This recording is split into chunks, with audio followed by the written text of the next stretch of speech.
అందరికీ ప్రైజ్‌లార్డ్. దేవుని నామానికి మహిమ కలుగును గాక. ఆరాధనలో కూడొచ్చిన మీ అందరికీ శుభాభివందనాలండి. యేసు నామములో కూడిన మనందరికీ సమాధానం కలుగును గాక. ఈ దినమంతా దేవుడు తన కృపలో భద్రపరిచి ఒక సాయంకాలం మందు దేవుని స్తుతించుటకు, ఆయనను ఆరాధించుటకు, దేవుని స్వరం వింటకు ఇచ్చిన సమయాన్ని బట్టి దేవునికి వందనాలు చెల్లిద్దాము. మరి మన మధ్యలో ఉన్న సుజాతక్క గారు స్టార్టింగ్ ప్రార్థన చేస్తారు. ప్రైజ్ లార్డ్ అక్క, మీరు స్టార్టింగ్ ప్రార్థన చేయండి. ప్రైజ్ ది లార్డ్ అందరికీ బ్రదర్స్ అండ్ సిస్టర్స్. ప్రభువుని కొనియాడుతూ మనము ప్రార్థన పూర్వకంగా ఈ కార్యక్రమం ప్రారంభించుకుందాము. పరిశుద్ధుడవు పరిశుద్ధుడవు పరిశుద్ధుడవు మహాఘనుడవు సర్వశక్తి మంతుడవు మహామహిమతో నిండిన వాడ నీకు గొప్ప నామములకి వందనాలు వందనాలు కృతజ్ఞతాస్తుతులు చెల్లించుకుంటున్నాం ప్రభా. మీరు చేసిన ప్రతి మేలు కొరకై ప్రభా మీకు వందనాలు చెల్లిస్తున్నాం. మీరు చేసిన మేలను తలపోస్తూ ప్రభా మీకు కృతజ్ఞతాస్తుతులు చెల్లించుకొనుటకు ప్రభా మాకు ఈ రీతిగా ఇచ్చిన సమయం కొరకై నీకు వందనాలు చెల్లిస్తున్నాం ప్రభా. సంఘంగా కూడుకొని ఇద్దరు ముగ్గురు మీ మధ్యన మీరు ఉంటానని వాగ్దానం చేసిన దేవుడు కాబట్టి ప్రభా నీ నామంలో మేము కూడుకొని ఉండగా ప్రభా నా తండ్రి ఇంకా అనేకులను నడిపించండి. ఇంకా రానైన బిడ్డలందరినీ జ్ఞాపకం చేసుకోనండి. నా ప్రభుడవు, నా విమోచకుడవు, నా రక్షకుడవు ప్రభా. సాయంత్రకాల సమయమందు మేము చేయు ఈ ప్రార్థన నీకు నైవేద్య ధూపము వలె చేరినట్లు ప్రభా కృప చూపించండి. అంధకారమంత చీకటి శక్తులని దురాత్మ సమూహాలని యేసయ్య శక్తిగల నామంలో కాల్చివేయబడును గాక.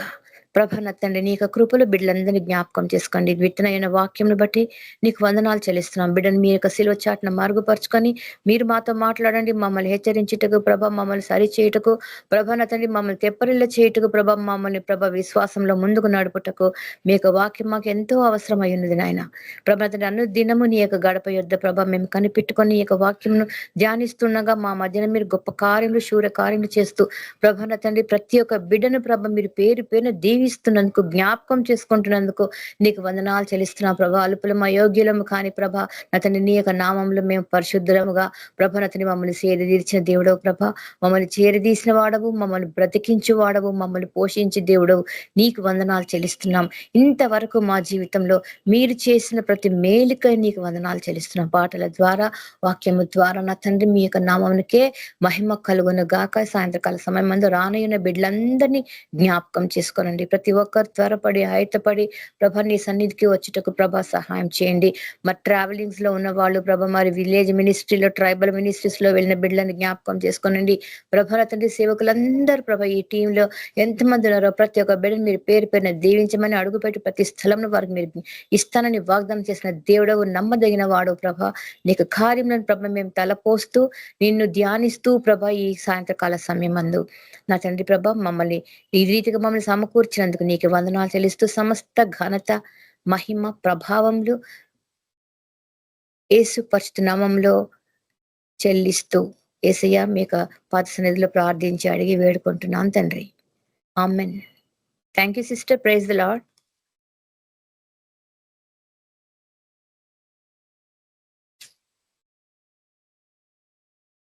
Thank you sister. Praise the lord. మన మధ్యలో నతనియల్ బ్రదర్ పాట పాడతారు. ప్రైజ్ లార్డ్ బ్రదర్, మీరు పాట పాడండి. Praise lord sister. మా సిస్టర్ పాడుతుంది, మహిమ సిస్టర్, మా చెల్లె. ఓకే అండి. ప్రైజ్ లార్డ్ సిస్టర్, బ్రదర్స్ అందరికి.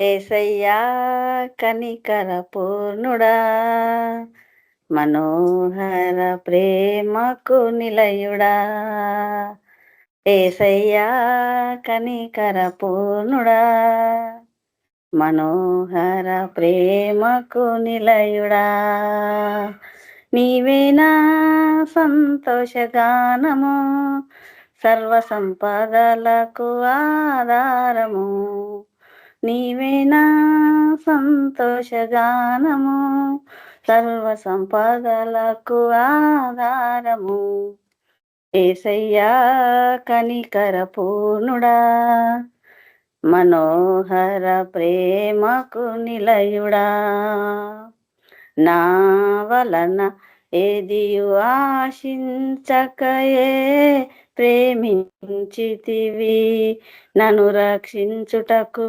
ఉన్నత భాగ్యము విడచితివి, నా వలన ఏదియు ఆశించకయే ప్రేమించితివి, నన్ను రక్షించుటకు ఉన్నత భాగ్యము విడచితివి.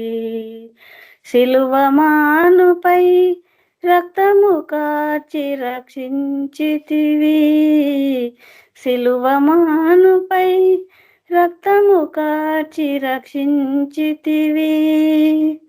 శాశ్వత కృప పొంది ఇలా జీవింతును నీ కొరకే, శాశ్వత కృప పొంది ఇలా జీవింతును నీ కొరకే. యేసయ్యా కనికర పూర్ణుడా, మనోహర ప్రేమకు నిలయుడా, యేసయ్యా కనికర పూర్ణుడా, మనోహర ప్రేమకు నిలయుడా. నా వలన నా కొరకు సర్వము ధారాళముగా దయచేయువాడవు, దాహము తీర్చుటకు బండను చీల్చిన ఉపకారివి. నా వలన నా కొరకు సర్వము ధారాళముగా దయచేయువాడవు, దాహము తీర్చుటకు బండను చీల్చిన ఉపకారివి. అలసిన వారి ఆశను తృప్తి పరచుటకు, అలసిన వారి ఆశను తృప్తి పరచుటకు అనంత కృప పొంది ఆరాధింతును అనుక్షణము, అనంత కృప పొంది ఆరాధింతును అనుక్షణము. యేసయ్యా కనికర పూర్ణుడా, మనోహర ప్రేమకు నిలయుడా, నీవేనా సంతోషగానము, సర్వ సంపదలకు ఆధారము, నీవేనా సంతోషగానము, సర్వ సంపదలకు ఆధారము. నీ వలన బలమొందిన వారే ధన్యులు, నీ సన్నిధి అయిన సీయోనులో వారు నిలిచెదరు. నీ వలన బలమొందిన వారే ధన్యులు, నీ సన్నిధి అయిన సీయోనులో వారు నిలిచెదరు. నిలువరమైన రాజ్యములో నిన్ను చూచుటకు, నిలువరమైన రాజ్యములో నిన్ను చూచుటకు నిత్యము కృప పొంది సేవించెదను తుది వరకు. నిలువరమైన రాజ్యములో నిన్ను చూచుటకు నిత్యము కృప పొంది సేవించెదను తుది వరకు.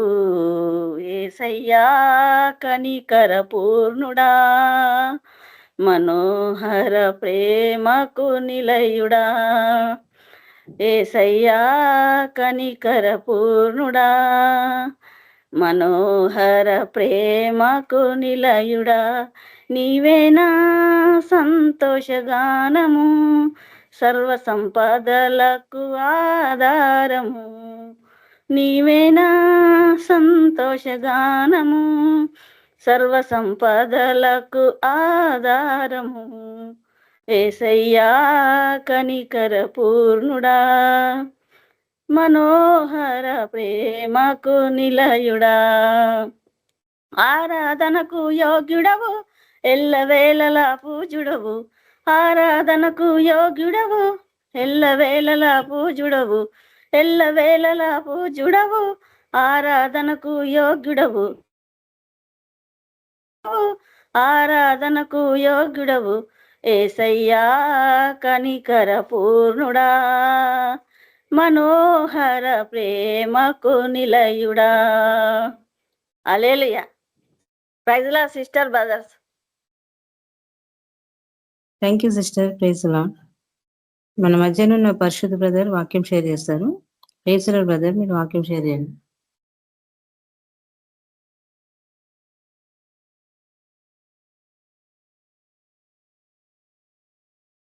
సారీ, మన దిలీప్ బ్రదర్ మీరు కదా చెప్తుంది వాక్యం. సారీ.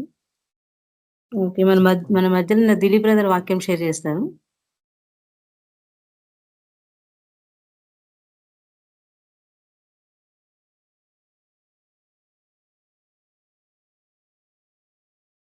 మన ప్రభువును రక్షకుడైన ప్రభు అయిన యేసుక్రీస్తు నామం పేరట మీ అందరికీ నా వందనములు, శుభములు. నాకు ఈ అవకాశం ఇచ్చిన స్వప్న సిస్టర్ గారు నాకు హృదయపూర్వక వందనాలు. దేవునికి మహిమ కలుగును గాక. చిన్న ప్రార్థన చేసుకొని దేవుని యొక్క వాక్యాన్ని ధ్యానించుకున్నాము. మహాపరిశుద్ధుడు అయిన తండ్రి, ప్రేమ కలిగిన దేవ, కృపా కనికరం గల తండ్రి, జీవం కలిగిన దేవ, సర్వోన్నతుడ, సర్వశక్తిమంతుడ, సర్వాధికారి అయిన ప్రభువా, నీకు వందనాలు, కృతజ్ఞతలు, స్తుతులు నాయన, నీకు స్తోత్రములు చెల్లించుకుంటున్నాం ప్రభువా. దేవా తండ్రి, గడిచిన కాలం అంతా నాయన, ఈ దినం వరకు, ఈ క్షణం వరకు నాయన, ఇదిగో నాయన మేమేమై ఉన్నామో దేవా, అది కేవలం నా తండ్రి నీ దయ వలనే, నీ కృప వలనే తండ్రి. దానిని బట్టి నాయన నీకు వందనాలు, కృతజ్ఞతలు చెల్లించుకుంటున్నాం. యెహోవా దయాళుడు, ఆయన కృప నిరంతరం ఉండును, నిత్యం ఉండును అన్నావు తండ్రి.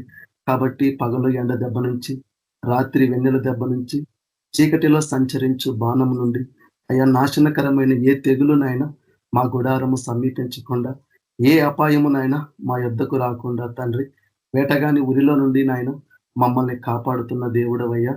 అనుదినమునైనా తండ్రి నీ ప్రేమ, నీ ఆదరణ, నీ కృప, నీ సహాయమునైనా మాకు దయచేస్తూ, మా అవసరాలన్నీ తీరుస్తూ, మాకు కావలసినవన్నిటినీ సమకూరుస్తూ నాయన, ఇంతవరకు నాయన మమ్మల్ని పోషిస్తూ నాయన, ఈ రీతిగా మీరు నడిపిస్తున్నందుకు దేవా నీకే వందనాలు, కృతజ్ఞతలు, స్తుతులు, స్తోత్రాలు చెల్లించుకుంటున్నాం ప్రభువా. అవును దేవా, ఏ భేదం లేదు నాయన, మేమందరము కూడా నాయన పాపం చేసిన వారమే.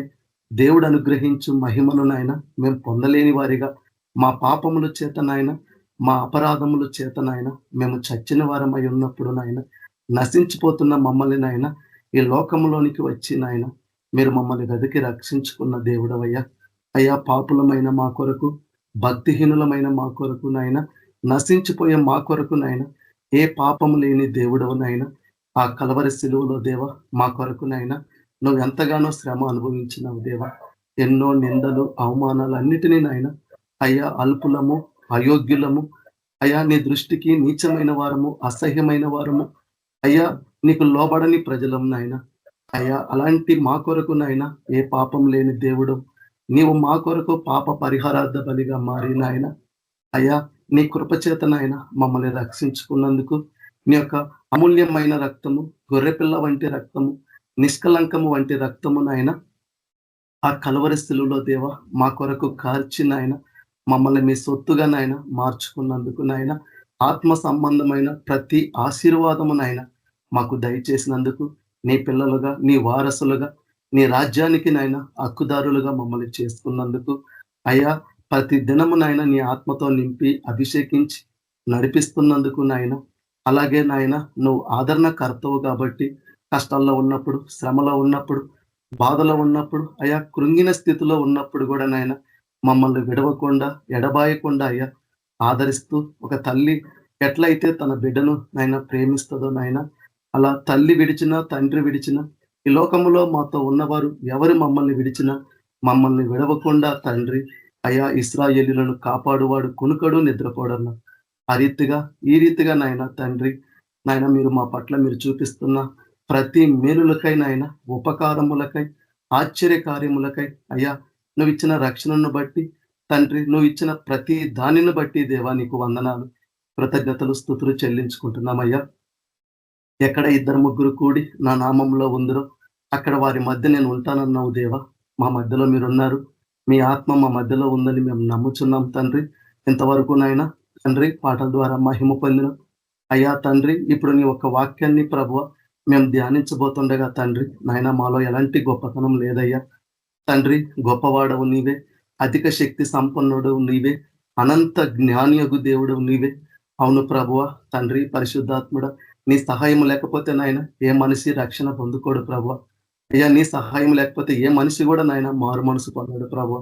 అయ్యా తండ్రి నీ సహాయం లేకపోతే ఎవరు రక్షణలోనికి రారు ప్రభువ. కాబట్టి నాయన మేము ఒక పాత్ర లాంటి వాళ్ళం ప్రభువ. మమ్మల్ని నడిపించే నాయకుడవు నీవే. మాలో ఉండి నాయన తండ్రి మాతో మాట్లాడే దేవుడవు నీవే. నువ్వు జీవం గల దేవుడవు తండ్రి. ఆ యొక్క జీవం కలిగిన మాటలు నాయన మాకు అనుగ్రహించి నాయన నీలో తండ్రి మమ్మల్ని జీవింపజేయమని, మా ఆత్మలను జీవింపజేయమని అయ్యా ఈ లోకంలో మీ కొరకు మేము జీవించేలాగా నాయన మీరే మా మనసును దృఢపరచమని, మా విశ్వాసాన్ని బలపరచమని అయ్యా ఏ రీతిగా ముందుకు నడవాలో నాయన మాతో మాట్లాడమని తండ్రి నన్ను నీ చేతులకు అప్పగించుకుంటూ ఎక్కడ కూడా నాయన నా స్వనీతిని స్థాపించుకోకుండా, నా స్వబుద్ధిని నేను ఎక్కడ ఆధారం చేసుకోకుండా నా ప్రవర్తన అంతటి అందు నీ అధికారానికి లోపరుచుకుంటూ యేసుక్రీస్తు పరిశుద్ధ నామంలో ప్రార్థించి అడిగి వేడుకుంటున్నాము తండ్రి, ఆమేన్. ఈరోజు ధ్యానించే అంశము మత్తయి సువార్త 22వ అధ్యాయము 14వ వచనము. మత్తయి సువార్త 22వ అధ్యాయము 14వ వచనంలో ఏముందంటే, కాగా పిలువబడిన వారు అనేకులు, ఏర్పరచబడిన వారు కొందరే అని చెప్పెను. కాబట్టి ఈరోజు ప్రభు మనతో మాట్లాడడానికి ముఖ్య ఉద్దేశం ఏంటంటే, దేవుని పిలుపు అనేకులకు ఉంది. కాబట్టి దేవుడు అనేకులను పిలుస్తున్నాడు. ఈ లోకంలో ఉన్న పాపంలో ఉన్న వారిని దేవుడు పిలుస్తున్నాడు. అలాగే విశ్వాసంలో ఉన్నవారిని కూడా దేవుడు పిలుస్తున్నాడు. ఎందుకు? సర్వలోకానికి వెళ్ళి సర్వ సృష్టికి సువార్తని ప్రకటించడానికి. కాబట్టి దేవుని పిలుపు పరలోక సంబంధమైన పిలుపు. కాబట్టి ఆ పరలోక సంబంధమైన పిలుపులో, ఆ పరలోక రాజ్యములో, దేవుని రాజ్యములో చూడండి, ఆయన పోలికలో ఆయన స్వరూపంలో చేయబడిన నరులు అంటే మానవులు. కాబట్టి ఈ భూమి మీద నివసించుచున్న ప్రతి మనుష్యుడు ఆయన పిలుపులో ఉన్నాడు, ఆయన ప్రణాళికలో ఉన్నాడు. ఎందుకంటే ఏ ఒక్క ఆత్మ కూడా నశించిపోవడము దేవుని చిత్తము కాదు. మనందరికీ తెలుసు, మనం వింటున్న వాక్యము, దేవుడు ఈ లోకమును ఎంతో ప్రేమించెను. ఎందుకు దేవుడు ఈ లోకాన్ని ఎంతో ప్రేమించిందంటే, ఈ లోకము ఆయన మూలముగా కలిగి ఉన్నది ఏది కూడా ఆ దేవాది దేవుడైన యేసుక్రీస్తు ప్రభు లేకుండా కలగలేదు. కాబట్టి మనమందరము కూడా దేవుని బిడ్డలమే, దేవుని సంబంధులమే. ఎందుకంటే నరుని ఆత్మ దేవుని వద్ద నుండి ఈ లోకానికి వచ్చింది. ఎందుకు దేవుడు ఈ మాట చెప్తున్నాడు అంటే, ఈరోజు ఈ లోకంలో ఉన్న ఇంకా ఎంతో మంది గురించి దేవుడు మాట్లాడుతున్నాడు. ప్రయాసపడి భారము మోసుకొనుచున్న సమస్త జనులారా నా యొద్దకు రండి అని ఈ లోకములో ఇంకా దేవుణ్ణి ఎరగని ప్రజలు, ఇంకా ఈ లోకములో చూడండి సత్యం తెలియని ప్రజలు, యేసుక్రీస్తు ప్రభు యొక్క ప్రేమను, ఆయన యొక్క సిలువను గురించిన సువార్త తెలియని ప్రజలు ఎంతో మంది ఉన్నారు. కాబట్టి వీళ్ళందరూ దేవుని పిలుపులోనికి రావాలి, వీళ్ళందరూ దేవుని వద్దకు రావాలి అంటే ఆ దేవుని గురించి చెప్పేవారు దేవునికి అవసరము. కాబట్టి ఈరోజు దేవుడు మనతో ఏం మాట్లాడుతున్నాడంటే, చూడండి 2 పేతురు 1వ అధ్యాయము 10వ వచనము. అందువలన సహోదరులారా, మీ పిలుపును ఏర్పాటును నిశ్చయము చేసుకొనుటకు మరీ జాగ్రత్త పడుడి. మీరిట్టి క్రియలు చేయువారైతే ఎప్పుడు అలాగున మన ప్రభువును రక్షకుడినైన యేసుక్రీస్తు యొక్క నిత్య రాజ్యములో ప్రవేశము మీకు సమృద్ధిగా అనుగ్రహించబడును. కాబట్టి ఎందుకు మన పిలుపును, మన ఏర్పాటును మనం నిశ్చయం చేసుకొని జాగ్రత్త పడాలంటే, ఆ పిలుపును, ఆ ఏర్పాటును మనము నిశ్చయం చేసుకోకపోతే మన ద్వారా అనేకులు రక్షణ పొందలేరు. కాబట్టి ఎంతో మంది ఈరోజు ఈ లోకములో నశించిపోతున్నారు. సువార్త తెలియకుండా యేసుక్రీస్తు ప్రభు ఈ లోకానికి ఎందుకు వచ్చిండు, ఎందుకు ఆ సిలువలో ఆయన మరణించిండు, ఆయన మరణమును విశ్వసించడం ద్వారా, ఆయనను నమ్మడం ద్వారా, ఆయనను అంగీకరించడం ద్వారా మనుషులు జీవము గలవారు అవుతారు. కాబట్టి ఒకప్పుడు మనకి జీవం లేదు. కాబట్టి భేదం ఏమీ లేదు. మనం అందరము కూడా పాపము చేసిన వారము. అంటే పాపము వలన వచ్చు జీతము మరణం. అందుకు పౌలు మనమందరము మన పాపముల చేత అపరాధముల చేత చచ్చిన వారము, అంటే జీవము లేని వారము. ఆ జీవము తన కుమారుడైన యేసుక్రీస్తు ప్రభు యొద్ద ఉంది. కాబట్టి ఆ జీవము ఈ లోకములో ఉన్న మనుషులకి కలగాలి. ఆయనలో జీవముండెను, ఆ జీవము మనుషులకు వెలుగై ఉండెను. కాబట్టి ఆ వెలుగు మనందరము వెలిగింపబడాలి. మనమందరము ఒకప్పుడు చీకటిలో ఉన్నవారమే.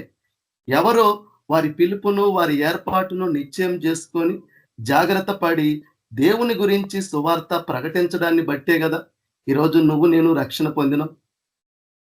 చూడండి, ఆనాడు అపోస్తలు ఆ రీతిగా దేవుని యొక్క పిలుపును, ఏర్పాటును నిశ్చయం చేసుకోబట్టే కదా ఈ సువార్త ఈ రీతిగా వచ్చింది. ఈరోజు ఆ సువార్తని ఈరోజు మనమందరము కూడా ప్రకటించాలి. కాబట్టి ఈ ప్రకటించే విషయంలో, ఈ రీతిగా దేవుని పిలుపులో ఉన్న విషయంలో కొందరే దేవునికి విధేయత చూపిస్తున్నారు. కొందరే ఆ పిలుపుకు తగిన ప్రతిఫలం ఉంటది. ఆ పిలుపు ఎంతో ఉన్నతమైనది, ఎంతో గొప్పది. కాబట్టి ఆ పిలుపులో నేనున్నాను, ఆ దేవుని యొక్క ప్రణాళికలో నేనున్నాను. కాబట్టి మనం ఏం చేయాలి? ఇప్పుడు మీరు ఈ లోకానికి వెలుగని ఎందుకు చెప్పిండు? ఆ వెలుగు చీకటిలో ఉన్న ప్రజలను వెలిగించడానికి. కాబట్టి ఒకప్పుడు మనలో చీకటి ఉంది. ఆ చీకటిలో ఉన్న మనము వెలుగు సంబంధులుగా మారామంటే ఎవరో దేవుని గురించి చెప్పడాన్ని బట్టే కదా. ఈరోజు అలా మనము ఇతరులకు చెప్పగలుగుతున్నామా? ఇతరుల గురికి దేవుని యొక్క సువార్తను ప్రకటించగలుగుతున్నామా అనేది మనల్ని మనం పరిశీలించుకోవడానికి, పరీక్షించుకోవడానికే ఈరోజు దేవుడు మాట్లాడే వాక్యం యొక్క ఉద్దేశం. మనిషిని బట్టి మనం వాక్యం వింటేనో, లేదా మనుషులను బట్టి మనం వాక్యాన్ని స్వీకరిస్తే చూడండి చాలా నష్టపోతాం. ఎందుకంటే దేవుడు పిలిచిన పిలుపు ఈ లోకంలో గొప్పవారిని, జ్ఞానవంతుల్ని, ఐశ్వర్యవంతుల్ని దేవుడు పిలవలేదు. ఎన్నిక లేని వారిని, ఈ లోకంలో పనికిరాని వారిని, నీచమైన వారిని, వెర్రి వారిని, ఆ నీచమైన వారిలో, ఆ వెర్రి వారిలో, ఆ పనికి మాలిన వారిలో నేను కూడా ఒకడును కాబట్టే, ఆయన నన్ను ఎంచుకున్నాడు కాబట్టే ఈరోజు ఈ వాక్యం మీతో చెప్పగలుగుతున్నాను. నాలో ఏ గొప్పతనం లేదు, నేనేమి గొప్పవాణ్ణి కాదు, జ్ఞానవంతుణ్ణి కాదు. నేనేమి ఈ లోకంలో అందరితో పోల్చుకుంటే నేను ఎంతో అభాగ్యుడను. కానీ అలా అభాగ్యుడినైనా నేను కనికరించబడ్డాను. ఆయన కృప ద్వారా నేను ఈరోజు చెప్పడానికి దేవుని ప్రణాళికలో ఉన్నాను కాబట్టి దేవుడు మాట్లాడుతున్నాడు. కాబట్టి చూడండి, ఒక వాక్యం మీకు చూపిస్తాను. చూడండి, యోహాను మత్తయి సువార్త 4వ అధ్యాయము 18వ వచనం నుంచి చూస్తే, యేసు గలిలయ సముద్ర తీరమున నడుచుచుండగా పేతురు అనబడిన సీమోను, అతని సహోదరుడైన ఆంద్రేయ అను ఇద్దరు సహోదరులు సముద్రములలో వలవేయుట చూచెను. వారు జాలరులు.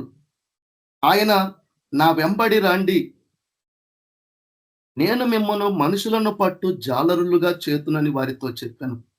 వెంటనే వారు తమ వలలు విడిచిపెట్టి ఆయనను వెంబడించిరి. కాబట్టి దేవుడు, వీళ్ళు చేపలు పడుతున్నప్పుడు, సముద్రంలో వల వేస్తున్నప్పుడు, దేవుడు పేతురు తన సహోదరుడైన అంద్రేయాని పిలిచినప్పుడు వాళ్ళు వెంటనే ఆ దేవుని యొక్క స్వరానికి, దేవుని యొక్క పిలుపుకు వారు లోబడ్డారు.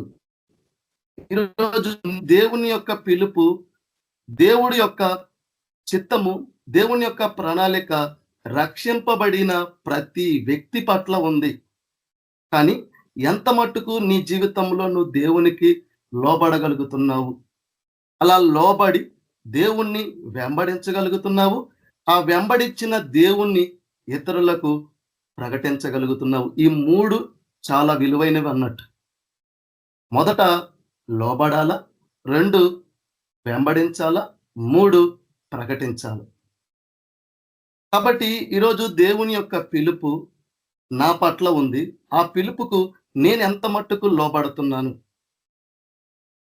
ఆ పిలుపుకు లోబడి నేను ఎంత మట్టుకు ఈ లోకంలో దేవునికి నేను జీవించగలుగుతున్నాను?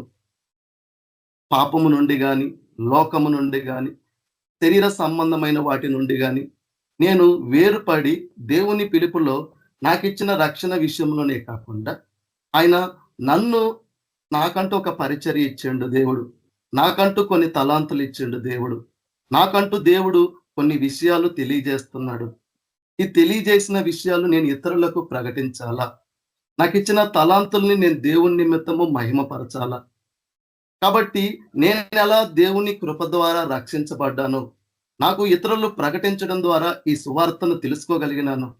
ఈ ప్రకటించబడిన ఈ సువార్త నేను ఎలా తెలుసుకొని ఈయన నిజమైన దేవుడు, ఈయననే జీవం గల దేవుడు, ఈయన ద్వారానే నాకు రక్షణ అని ఆ సత్యాన్ని నమ్మి నేను ఎలా నా జీవితాన్ని మార్చుకోగలిగినాను.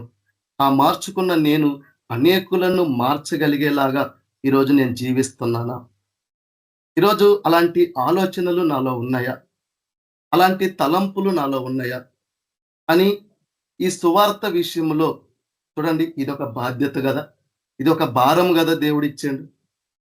బిడ్డల మీద భారం ఉంటే ఆ బిడ్డల్ని చదివించుకోవాలా అని అనుకుంటే ఎంత కష్టపడతాం, ఎంత ప్రయాసపడతాం. చూడండి, అదే భారము దేవుని పిలుపు పట్ల ఉంటే మనం ప్రయాసపడమా? మనం ఆ రీతిగా కష్టపడమా? కాబట్టి వీళ్ళ గురించి ఎందుకు చెప్పినానంటే, ఎప్పుడైతే యేసు ప్రభు వీరిని పిలిచినప్పుడు వెంటనే ఆ పిలుపుకు లోబడ్డారు. వెంటనే వాళ్ళ వలలు విడిచిపెట్టి ఆయనను వెంబడించారు. చూడండి ఇంకొకటి, తర్వాత 21వ వచనము, ఆయన అక్కడి నుండి వెళ్ళి జబదయ కుమారుడైన యాకోబు, అతని సహోదరుడైన యోహాను అను మరి 2 సహోదరులు తమ తండ్రి అయిన జబదయి వద్ద దోనెలో తమ వలలు బాగు చేసుకొనుచుండగా చూచి వారిని పిలిచెను. వెంటనే వారు తమ దోనెను తమ తండ్రిని విడిచిపెట్టి ఆయనను వెంబడించిరి.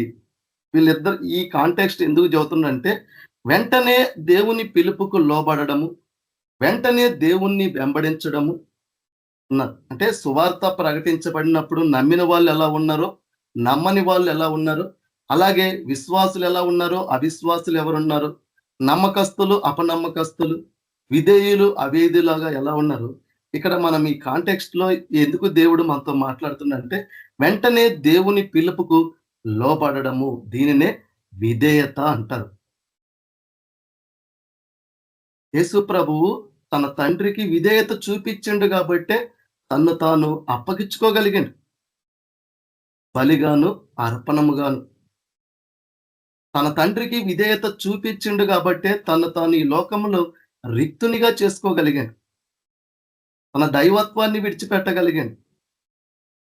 చూడండి, వీళ్ళు వెంబడిస్తున్నారు. అలాగే లూకా సువార్త 9వ అధ్యాయము 59వ వచనము, ఆయన మరి ఒకనితో నా వెంట రమ్మని చెప్పెను, అతడు నేను వెళ్ళి మొదట నా తండ్రిని పాతిపెట్టి వచ్చుటకు సెలవిమ్మని మనవి చేసెను. ఇది ఒక ఐక్య విచారం అన్నట్టు. అంటే కొంతమంది పిలుపుకు వెంటనే లోబడుతున్నారు, వెంటనే దేవుణ్ణి వెంబడిస్తున్నారు. కొంతమంది ఎలా ఉన్నారు, ఐక్య విచారాలు. ఇప్పుడు ఈ వ్యక్తిని దేవుడు పిలిచిండు. చూడండి, లూకా సువార్త 9:59, ఆయన మరి ఒకనితో నా వెంట రమ్మని చెప్పెను, అతడు నేను వెళ్ళి మొదట నా తండ్రిని పాతిపెట్టి వచ్చుటకు సెలవిమ్మని మనవి చేశాను, అందుకాయన మృతులు తమ మృతులను పాతి పెట్టుకొననిమ్ము. తన తండ్రి చనిపోయిండు, ఇక్కడ తను ఉండాలని దేవుడు తెలీదా? ఆయన ఎందుకు పిలిచిండు? చూడండి, ఈరోజు మనం ఎలా ఉన్నామేమో ఈ వ్యక్తిలాగా, ఆ కారణము ఈ కారణము, ఆ సాకు ఈ సాకు, ఇవి చెప్పుకుంటా జీవిత కాలం అంతా ఉన్నామేమో. ఒక సత్యం ఏంటంటే, నువ్వు ఎన్ని సంపాదించుకున్నా ఒకానొక దినము నీవు దేవుని పిలుపును, దేవుని ఏర్పాటును నీ జీవితంలో నిశ్చయం చేసుకొని జాగ్రత్త పడి నీవు కొంతమంది కన్నా దేవుని గురించి చెప్పకపోతే నువ్వు దేవుని రాజ్యంలో ప్రవేశించవు. నేను చెప్పట్లేదు, ఈరోజు చెప్పే వాక్యం వింటే ఇది మనకు క్లియర్గా అర్థమవుతుంది. ఈరోజు నా మాటను బట్టి త్రోసివేసిన ఈ వాక్యము నిజమే కదా, ఈ వాక్యము సత్యమే కదా, రేపొకానొక దినము జరిగేది ఇదే కదా. భూమి ఆకాశములైనా గతించునేమో, నా మాట గతించదన్నాడు యేసుప్రభు. ఆయన చెప్పిన మాటలే కదా, ఆయన మాట్లాడిన వాక్యమే కదా. చూడండి, కాబట్టి ఇతను తన తండ్రిని పాతి పెట్టుకోవడానికి దేవుణ్ణి అడిగినప్పుడు, దేవుడు ఆయనని పిలిచి వెంబడించమన్నప్పుడు ఇతను ఏం చేస్తున్నాడంటే దేవుని దగ్గర మనవి చేసుకుంటున్నాడు. ఈరోజు మనకు ఐక్య విచారాలు ఉండకూడదు. ఎందుకంటే మనకు తెలుసు, మొండ్ల పొదల్లో పడ్డ విత్తనము ఐక్య విచారముల చేత, ధనమోహము చేత అది అణచివేయబడింది. ఈరోజు చాలా మందికి ఆశ ఉంటుంది, కానీ ఐక్య విచారాలు. అతనికి తన తండ్రి కారణం దొరికింది. చూడండి, బైబిల్లో అట కారణాలు చెప్పిన వాళ్ళు లేరా? సాకులు చెప్పిన వాళ్ళు లేరా? చూడండి, ఆయన పిలిచిండు అంటే నువ్వు వెంటనే లోబడడం నేర్చుకోవాలా. ఆయనకు తెలియదా? చూడండి, మరి ఒకడు చూడండి, లూకాసు వార్త 9వ అధ్యాయము 61వ వచనము. మరి ఒకడు ప్రభువా, చూడండి లూకాసు వార్త 9వ అధ్యాయము 60వ వచనం నుంచి, అందుకైన మృతులు తమ మృతులను పాతి పెట్టుకొని నిమ్ము, నీవు వెళ్ళి దేవుని రాజ్యమును ప్రకటించుమని వానితో చెప్పాడు. ఈరోజు మనం అదే కదా చెయ్యాలి. పరలోక రాజ్యము సమీపించింది, మారు మనసు పొందుడని యేసు ప్రభు ప్రకటించండి. బాప్తిస్మిచ్చు యోహాను ప్రకటించండి. బైబిల్లో ఉన్న అపోస్తుల కార్యంలో ఉన్న వారందరూ శిష్యులు ప్రకటించారు. అతను పిలుపులో ఉన్నాడు, దేవుని ఏర్పాటులో ఉన్నాడు, దేవుని యొక్క ప్రణాళికలో, చిత్తంలో ఉన్నాడు. కాబట్టి చూడండి, దేవుడు పిలిచిండు, నన్ను వచ్చి వెంబడించమంటున్నాడు. కానీ అతను వెంబడించలేదు, వెంటనే పిలుపుకు లోబడతలేదు. తన తండ్రి పాతి పెట్టడానికని దేవుడి దగ్గర మనవి చేసుకుంటే, నువ్వు వెళ్ళి నీ తండ్రి పని చేయమని చెప్పలేదు యేసుప్రభు, నువ్వు వెళ్ళి దేవుని రాజ్యాన్ని ప్రకటించమంటున్నాడు. ఈరోజు మనము ప్రతి విషయంలో దేవుని యొక్క వాక్యము మన యొద్దకు వచ్చినప్పటి నుంచి మనం ఇలానే ఆలోచన కలిగి ఉంటే, మనం ఇలానే ఐక్య విచారాలు కలిగి ఉంటే మన జీవితాలు సార్థకము కావు. మనం ఎవరిని రక్షించుకోలేం, ఎవరి గురించి, దేవుని గురించి ఎక్కడ ప్రయాసపడం. ఎందుకంటే మనము ఈ లోకం అనే దానిలో మనము కలిసిపోతాం. ఈరోజు చాలా మంది కలిసిపోయినారు. చూడండి, మరి ఒకడు ప్రభువా, నీ వెంట వచ్చేదను గాని నా ఇంటనున్న వారి యొద్ద సెలవు తీసుకొని వచ్చుటకు మొదట నాకు సెలవిమ్మని. మొదట 2 చూసినాం, పేతురు సహోదరుడైన ఆంద్రేయ. తర్వాత ఒక 2 చూసినాం, తండ్రిని విడిచిపెట్టి, వలలు విడిచిపెట్టి వెంటనే వెంబడించారు. పేతురు కూడా వలను విడిచిపెట్టి తన అన్నదమ్ములు 2 వెంబడించారు. అంటే దేవుడు పిలిచి మీరు నన్ను వెంబడించమన్నప్పుడు వెంటనే ఆ పిలుపుకు లోబడమే కాదు, ఆయనని వెంబడిస్తున్నారు. ఈ కాంటెక్స్ట్ లో మనం ఏం చూస్తున్నాము? ఇద్దరి యొక్క ఐక్య విచారాలు చూస్తున్నాం. ఈరోజు దేవుని స్వరము, దేవుని వాక్యము నీ వద్దకు వచ్చినప్పుడు, లేదా నువ్వు వెళ్ళి ప్రకటించాల్సి వచ్చినప్పుడు, నువ్వు ఈ 2వ విధానంలో ఉన్నామేవో. ఒకడేమో నా తండ్రిని పాతి పెట్టుకోవాలని అడుగుతున్నాడు. దేవుడు వెళ్ళి పాతి పెట్టుకోమని అనలేదు, నువ్వు వెళ్ళి దేవుని రాజ్యాన్ని ప్రకటించమన్నా. ఇక్కడేమంటున్నాడు? మరి ఒకడు ప్రభువా, నీ వెంట వచ్చేదను గాని నా ఇంటనున్న వారి వద్ద. ఈ మాట ఎందుకు దేవుడు చెప్తున్నాడంటే, ఇప్పుడు నీ ఇంట ఉన్న వారిని అడిగితే వాళ్ళు వెళ్ళొద్దు చెప్పొద్దంటే ఆగిపోతావా? అంటే నువ్వు ఎవరికి లోబడ్డట్టు? ఈరోజు లేరా? మన హృదయాలను పరిశీలించుకోవాలా. మన హృదయం చెబుతుంది. ఎందుకు? మన అంతరంగ పురుషుడు, బాహ్య పురుషుడు చెప్తాడు నీ స్థితిని, ఎవరో కాదు. ఆనాడు మీలో పాపము లేనివారు మొదట రాయేయమన్నప్పుడు దేవుడు ఒక్క మాటే పలికిండు, కానీ వాళ్ళ మనస్సాక్షి వాళ్ళని గద్దించింది, వాళ్ళ తప్పును గ్రహించేలాగా చేసింది. ఇప్పుడు ఇతను ఇంటి వారిని అడిగినప్పుడు ఆ ఇంటి వారు వెళ్ళొద్దంటే నువ్వు ఆగిపోతావా? చెప్పండి, ఎక్కడ ఎవరికి ప్రయారిటీ జరుగుతుంది? దేవునిక, మనుషులక? అందుకు దేవుడు చెప్పాడు, నాకంటే ఎక్కువగా మీరు దేన్ని ప్రేమించినా నాకు పాత్రులు కారు. ఆయన పిలిచిండు, నిన్ను ఈ లోకంలో ఎందుకు పంపించిండు? తల్లి గర్భంలో నిన్ను ఎందుకు నిర్మించిండు?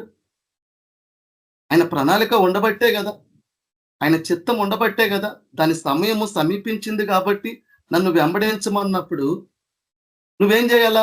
ఆ దేవుని పిలుపుకు లోబడాలి. కానీ ఈ వ్యక్తి ఏం చేస్తున్నాడు? నేను ఇంటి వారిని అడిగి వారు సెలవు తీసుకొని వస్తానంటున్నాడు. చూడండి, ఈరోజు మన మధ్యలో ఇలాంటి వారు ఉన్నారు. ఒకవేళ నేనున్నా మీరున్నా ఇది ఎంత అవిధేయతో నువ్వు తెలుసుకోవాలా. నీ జీవితంలో ఈ యొక్క కారణము, ఈ యొక్క నెపము నీ ద్వారా దేవుని ప్రణాళికను, నీ పట్ల దేవుని యొక్క ఉద్దేశాన్ని, చిత్తాన్ని నువ్వు ఎంతగా నష్టపోతున్నావో గ్రహించుకోవాలి. అందుకే దేవుడు నీతో, నాతో, మనతో మాట్లాడుతున్నాడు. చూడండి, కొందరేమో వెంటనే వెంబడించినారు, కొంతమంది ఏమో మనవి చేసుకుంటున్నారు. ఈరోజు నీ స్థితి, నా స్థితి ఎక్కడుంది? మనము చేయాలనుకుంటే, వెళ్ళాలనుకుంటే దేవుడు సహాయకుడు. కానీ మనము వారి మీదనో, వీరి మీదనో, వాటి కారణాలు, వీటి కారణాలు, మనం కారణాలు తీసుకుంటే మనం ఏం చేయలేం. అలా చేయలేనప్పుడు ఎలా ముందుకెళ్తాం? నిన్నటి దినం ఒక చోట ప్రేయర్ జరిగింది. బ్రదర్ వచ్చి వాక్యం చెప్పాడు. నాకు అనిపించింది టైము 10:30, 11 అనుకుంటా అయిపోయింది. ఈ 10:30, 11 పొద్దున్న నుండి సాయంత్రం దాకా వర్క్ చేసిన వ్యక్తి ఆ టైంలో పోవాలంటే చూడండి, అది భారం ఉండబట్టే కదా. నేను అంటే ఆ త్యాగం చేసుకోవాలంటే ముందు దేవుని పట్ల చేయాలని అనుకుంటే ఇన్ని ఆలోచించమ్మా. మనం వెళ్తాం, వర్షం ఆటంకమనో లేకపోతే ఇంకొకటి ఆటంకమనో ఇవి ఆలోచించుకుంటే ఆ రోజు దేవుని యొక్క ప్రణాళిక నీ పట్ల ఉన్నది, నువ్వే కారకుడివి కదా, మనమే బాధ్యులం కదా. కాబట్టి ఈ నెపములు చెప్పడము మొదట మానుకోవాలి. లేకపోతే నీ పిలుపును, నీ ఏర్పాటును ఎప్పటికీ నిశ్చయం చేసుకోలేం. నీ జీవిత కాలము, నీ సమయం ఇలానే వృధా అయిపోతుంది. ఈరోజు చాలా మంది అందుకు విత్తనాల గురించి ఉపమానంలో ఆ ముండ్ల పొదల్లో పడ్డ విత్తనం ఐక్య విచారం. ఎన్ని ఐక్య విచారాలు ఉన్నా నీకు పట్టుదల ఉండాలా, నీకు ఆసక్తి ఉండాలా, దేవుని వాక్యము, దేవుని మాట నీకు జ్ఞాపకం ఉండాలా. నువ్వు వెళ్ళాలనుకుంటే దేవుడు మార్గాన్ని సరళము చేసేవాడు. ఖచ్చితంగా దేవుడు మన ఆశ కలిగిన ప్రాణాన్ని తృప్తిపరుస్తాడు. కాబట్టి పేతురు తన తమ్ముడు, యాకోబు తన తమ్ముడు వెంటనే లోబడ్డారు, వెంటనే ఆయనని వెంబడించారు. కానీ ఇక్కడ ఈయనని వెంబడించమన్నప్పుడు ఒకడేమో నా తండ్రి చనిపోయిండు, పాతి పెట్టాలని అడుగుతున్నాడు. ఒకడేమో నేను ఇంటికి వెళ్ళి నా ఇంటి వారిని మనవి చేసుకొని సెలవు తీసుకొని వస్తానంటున్నాడు. దేవుడు ఆ మాటకు బహుగా బాధపడ్డాడు. ఒక కఠినమైన మాటే చెప్పాడు. ఏమని? యేసు నాగటి మీద చెయ్యి పెట్టి వెనుక తట్టు చూచువాడెవడును దేవుని రాజ్యమునకు పాత్రుడు కాడు. ఇది 100కి 1000 రెట్లు నిజం. చూడండి, అదే కదా పేతురు చెప్పిన మాట తన పత్రికలో. మీరు మీ పిలుపును, మీ ఏర్పాటును నిశ్చయం చేసుకొనని వారైతే మీకు దేవుని రాజ్యములో ప్రవేశం మీకు లేదు. అంటే సేవకుడే రక్షించకపడకపోతే ఎంత పరిస్థితి? దేవుని పిలుపులో ఉన్నవారు, దేవుని ప్రణాళికలో ఉన్నవారు, దేవుని సేవ చేయాల్సిన వారు, దేవుని చిత్తాన్ని జరిగించాల్సిన వారు ఈరోజు ఏదొక కారణము చూసుకొని వెనుకకు తీస్తే ఎట్లా దేవుని రాజ్యంలో మనము పాత్రులమవుతాం? ఇప్పుడు అర్థమైందా? ఎందుకు పిలువబడిన వారు అనేకులు, ఏర్పరచబడిన వారు కొందరని ఎందుకు చెప్పిండు? ఆ కొందరే వారి జీవితాలు త్యాగం చేసుకుంటారు. కొందరే దేవుని పిలుపుకు వెంటనే లోబడడం నేర్చుకుంటారు. కొందరే చెప్పినట్టు చేయడము చేస్తారు, కానీ వెనుకకు తీయరు. ఆ కారణము, ఈ కారణము, జీవిత కాలము చెప్పుకుంటే ఒకానొక రోజు నువ్వు కుమిలి ఏడుస్తావు. ఒకానొక దినము దేవుని ఎదుట నిలబడ్డప్పుడు ఎంతగానో ఏడవాల్సి వస్తుంది, ఎంతగానో దుఃఖపడాల్సి వస్తుంది. నీ ఎదుటున్నవాడు, నీ పక్కనున్నవాడు దేవుని దగ్గర బహుమానం పొందుకొని దేవుని దగ్గర ఉన్న స్థితిలో ఉంటే నువ్వు ఏమీ లేని వాడివై ఉంటావు. చూడండి, కాబట్టి నెపములు చెప్పడము లేదా ఏదో ఒక కారణము, హేతువు చూపించి మేమేదో మంచి పని చేసాము, మంచి ఘనకార్యం చేసాము అనుకుంటున్నావు. కానీ ఎంత నీ జీవితంలో దేవుని పిలుపు విషయంలో, దేవునికి లోబడే విషయంలో, దేవుని పని చేసే విషయంలో నువ్వు ఎంత అవిధేయత చూపిస్తున్నావో నీవు గ్రహించగలిగితే ఈనాడు ప్రభు ఎదుట మోకాళ్ళుండి సాగిలపడి ప్రభు దగ్గర వేడుకుంటావు, నన్ను క్షమించమని. ఎందుకు తన ఇంటి దగ్గరికి వెళ్ళినప్పుడు ఆ మాట యేసు ప్రభు చెప్పిండంటే, చూడండి ఇక్కడ వాక్యం ఏమని ఉంటుందంటే, చూడండి మార్కు సువార్త 10వ అధ్యాయము 29వ వచనము. అందుకు యేసు ఇట్లనెను, నా నిమిత్తమును సువార్త నిమిత్తమును ఇంటినైనను అన్నదమ్ములనైనను అక్క చెల్లెండ్రనైనను తల్లిదండ్రులనైనను పిల్లలనైనను భూములనైనను విడిచినవాడు. అబ్రహాము విషయంలో మనం చూస్తాం. మొదట దేవుడు పిలిచినప్పుడు ఆ వాగ్దాన దేశంలోకి ఆ పునాదులు లేని పట్టణం గురించి పిలిచినప్పుడు అబ్రహాము దేవునికి లోబడ్డాడు. కాబట్టి ఈరోజు దేవుడు ఇదే చెప్తున్నాడు, ఆయన నిమిత్తము సువార్త నిమిత్తము ఇంటినైనను. ఇంటి విషయం ఎందుకు చెప్తున్నాడు? ఈరోజు అడ్డగిచ్చేది ఇదొకటి. అన్నదమ్ములనైనను అక్క చెల్లెండ్రనైనను తల్లిదండ్రులనైనను పిల్లలనైనను భూములనైనను విడిచినవాడు ఇప్పుడు ఇహమందు హింసలతో పాటు నూరంతలుగా ఇండ్లను అన్నదమ్ములను అక్క చెల్లెండ్రను తల్లులను పిల్లలను భూములను రాబోవు లోకమందు నిత్య జీవము, అంటే బాగా అర్థం చేసుకోండి, నిత్య జీవము పొందుకోరు, అందుకు దేవుని రాజ్యంలో ప్రవేశించరు, దానికి పాత్రులు కారు. నిత్య జీవం లేకపోతే పాపం వల్ల వచ్చే జీతము మరణం, మండుతున్న అగ్నిగుండంలో పడవేయబడే శిక్ష అది. ఈరోజు ఈ రీతిగా నీ జీవితాన్ని నువ్వు ఇంకా మార్చుకోకుండా భార్య సాకు చెప్పో, బిడ్డల సాకు చెప్పో, లేదా ఆ సాకు చెప్పో, ఈ సాకు చెప్పో, నీ జీవిత కాలం అంతా నువ్వు దేవుని పిలుపుకు నువ్వు అవిధేయత చూపిస్తే నీ జీవితంలో నువ్వు కఠినమైన తీర్పు పొందుకుంటావు. ఎందుకు? బోధకులమైన మనము కఠినమైన తీర్పు పొందకుండా నిమిత్తము అని అన్నాడు. అంటే నువ్వు బోధించినప్పుడు, నువ్వు వెళ్ళి ఇతరులకు ప్రకటించినప్పుడు నీ ద్వారా ఎంతో మంది రక్షించబడాలి, ఎంతో మంది నీ ద్వారా ఆదరణ పొందుకోవాలి, ఎంతో మందికి వారి బంధకాల నుండి విడుదల రావాలి. అది చేయాల్సిన వాడివి నువ్వు, నేనే. ఆ చేయాల్సిన నువ్వు, దేవుడు నన్ను వెంబడించమన్నప్పుడు నేను నా ఇంటి దగ్గరికి వెళ్ళి నా ఇంటి వారి దగ్గర సెలవు తెచ్చుకుంటాను, నా తండ్రిని పాతి పెట్టుకుంటానంటే దేవుడు వెళ్ళి పాతి పెట్టి రమ్మని చెప్పాల, వెళ్ళి దేవుని రాజ్యాన్ని. ఎందుకంటే ఆయన పిలిచినప్పుడు నువ్వు లోబడాలా, అంతే. దేవుడు నిన్ను పొమ్మన్నప్పుడు నువ్వు వెళ్ళాలంతే. ఇంకా అబ్రహాం ఎందుకు దేవుడికి స్నేహితుడిగా అయ్యిండు? తన ఏకైక కుమారుణ్ణి బలి అర్పించమన్నప్పుడు అర్పించాలంతే. అన్ని విడిచిపెట్టి రమ్మంటే రావాలంతే. వచ్చినవాడు విధేయుడు అవుతాడు, వచ్చినవాడు విశ్వాస అవుతాడు, వచ్చినవాడు దేవునికి స్నేహితుడు అవుతాడు, నమ్మకమైన వాడు అవుతాడు. రానివాడు ఇవి ఏవి కాడు. కాబట్టి దేవుడు చెప్పిన పని, అది మనకు కఠినమైన కష్టమైన ఇబ్బంది అయినా ఏదైనా కానీ చెయ్యాలా, ఆ చేసిన వాడే విధేయత చూపించినవాడు, అంటే తన పిలుపులో జాగ్రత్త పడినవాడు. ఎందుకు దేవుడి మాట చెప్తున్నాడు? రాబోవు లోకమందును నిత్య జీవము పొందునని చెప్పెను. కాబట్టి మొదటి వారు అనేకులు కడపటి వారు అగుదురు, కడపటి వారు మొదటి వారు అగుదురు. నీ స్థితి నా స్థితి ఎక్కడ ఉంది? ఇది మనకు చాలా చాలా చాలా విలువైనది. లేకపోతే ఏదో గుడ్డిగా నమ్ముకొని గుడ్డిగా జీవించి అందరిలాగా ఈ కాలాన్ని ముగించుకుంటే అసలైన పరిణామం చనిపోయిన తర్వాతనే కదా స్టార్ట్ అయ్యి. ధనవంతుడు కొంతకాలం జీవించిండు, ధనవంతుడిగా మంచిగా ఉన్నాడు, కానీ దరిద్రుడు కొంతకాలమే, కానీ చనిపోయిన తర్వాతనే కదా పరిస్థితి మారుతుంది. కాబట్టి దేవుడు పిలిచినప్పుడు మనము లోబడాలి. దేవుడు నిన్ను చేయమన్న పని మనం చేయాలి. అలా లోబడినప్పుడు, అలా మన పిలుపును ఏర్పాటు చేయకుండా మనం దేవునిలో ముందుకు వెళ్లకుండా అడ్డగిచ్చేది ఇవే. కాబట్టే మొదట బయట ఎవడండి అన్ని జనులు, వీళ్ళు ఎవరు కాదు. మనం అనుకుంటున్నామేమో బయటికి వెళ్ళి చెబితే అన్ని జనులు తిడతారేమో, వాళ్ళందరూ కూడా దేవుని వాక్కు వెళ్ళినప్పుడు లోబడతారు. అని మనల్ని అడ్డగిచ్చేది ఎవరో తెలుసా?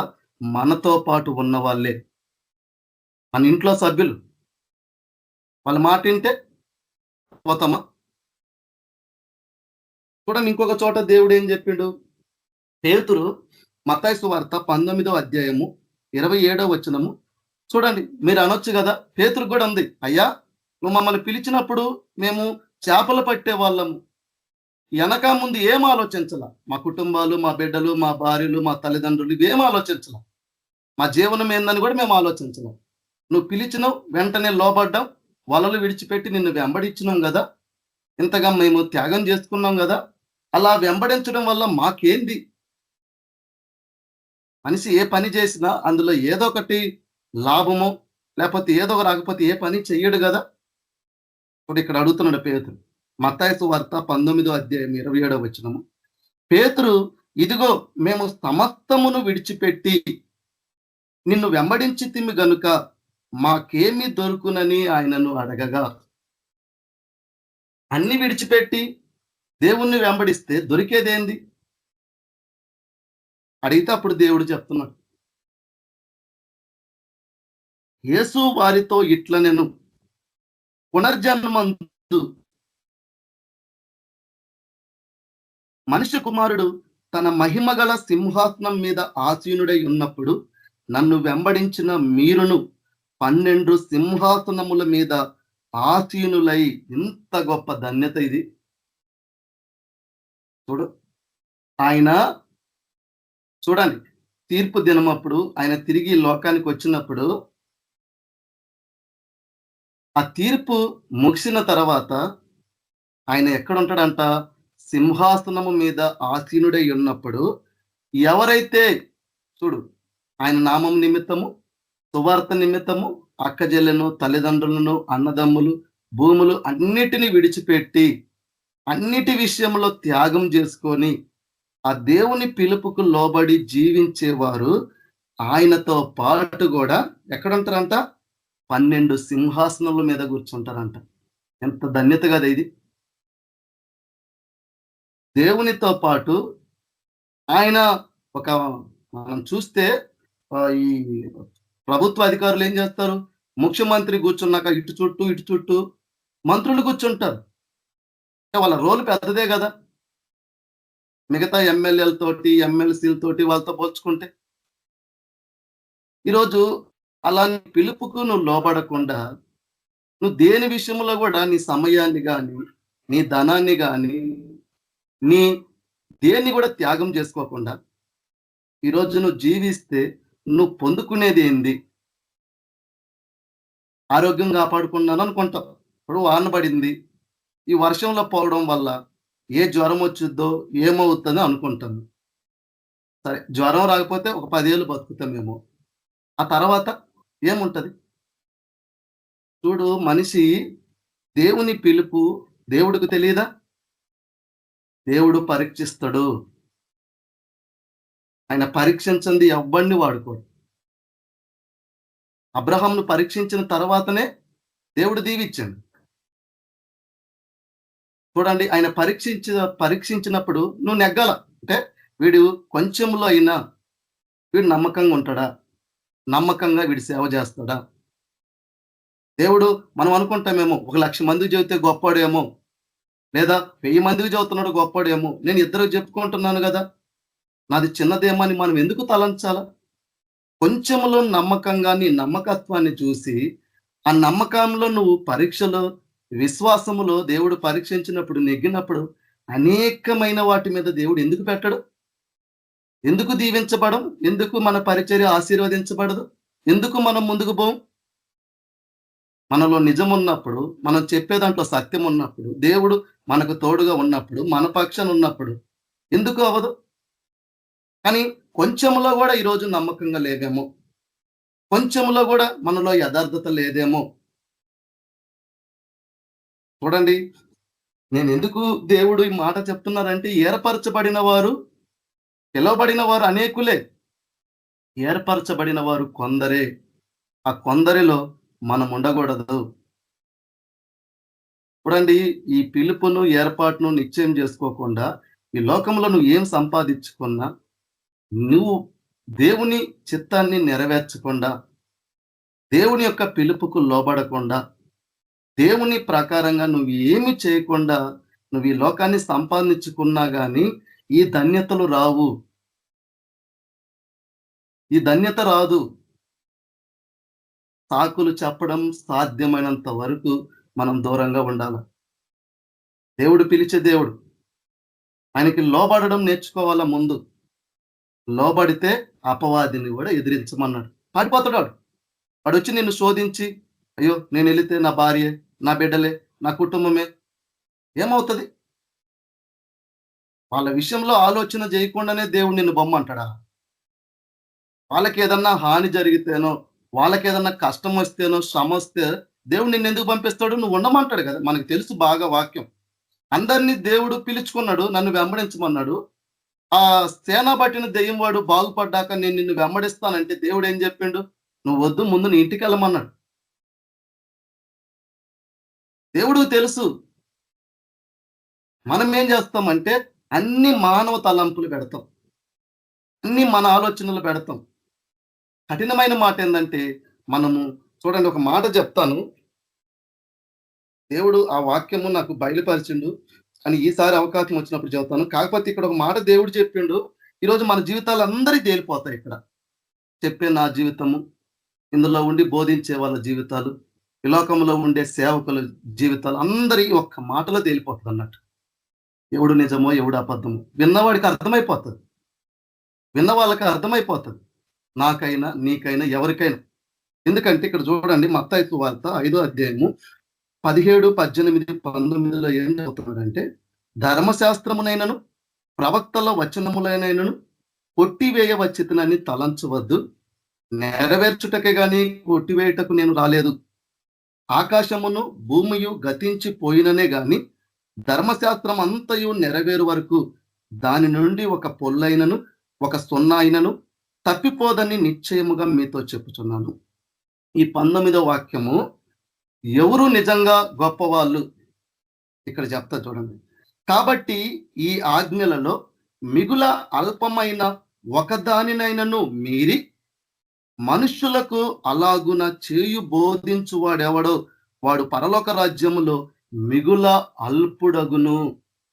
మనం ఎన్ని చదువుతున్నాము, పాటిస్తున్నామా? మీకు సమాధానం ఉందా? నాకు సమాధానం ఉందా? నువ్వు అల్పుడివి, కానీ ఇక్కడ నిన్ను నువ్వు ఎన్నికైన వాడిని చేసుకుంటున్నారు. ఇక్కడ నిన్ను నువ్వు గొప్పవాడిగా చేసుకుంటున్నారు. ఎంత మోసపోతున్నారు!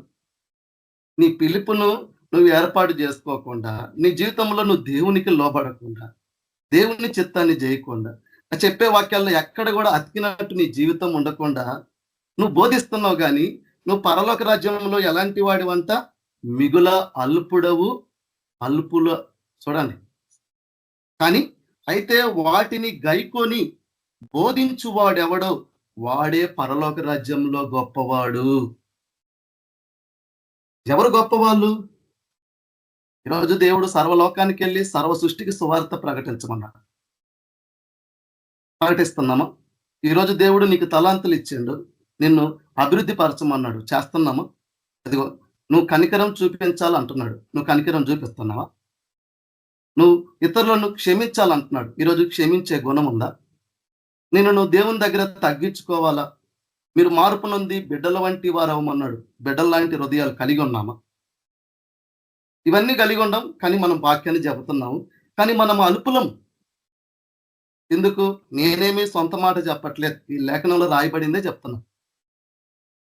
ఎవరైతే ఈ చెప్పే వాక్యానికి వాళ్ళ జీవితాలు ఉండవో వాళ్ళు వాక్యాన్ని, దేవుని ఆజ్ఞలను మీరుతున్నారు. లోబడని వాడే మీరతాడు. లోబడితే ఏం చేస్తారు? విధేయత చూపిస్తారు, అతిక్రమించరు. లోబడని ప్రజలే అతిక్రమిస్తారు. ఈరోజు మనం ఎట్లా ఉన్నామో పరిశీలించుకోమని ప్రభు మనతో మాట్లాడుతున్నాడు. చూడండి ఇంకొక వాక్యము, చూడండి లూకాసు వార్త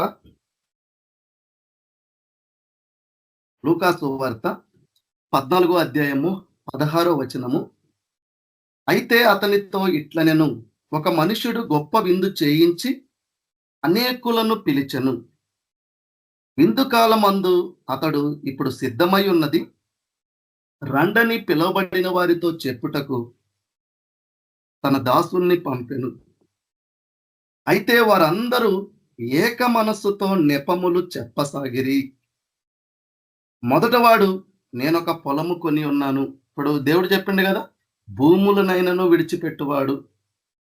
అన్ని దేవుడే ఇస్తాడు. అబ్రాహాముకు బిడ్డనిచ్చింది కూడా దేవుడే, కానీ ఆ బిడ్డను బలీయమని పరీక్షించింది కూడా దేవుడే. ఏబుకు ఆస్తిని, ఐశ్వర్యాన్ని, బిడ్డలను అన్ని ఇచ్చింది దేవుడే. ఆ పరీక్ష నిమిత్తము వాటన్నిటిని కూడా తీసివేసింది దేవుడే.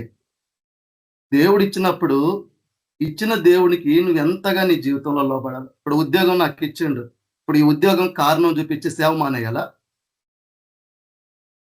చెప్పండి. ఈరోజు నీకు ఉద్యోగం లేకపోతే ఉద్యోగం ఇస్తున్నాడు, నీకు అవసరాలు లేకపోతే అవసరాలు తీరుస్తా, అన్ని ఇస్తుంటే మనుషులు ఏం తయారైపోయారు?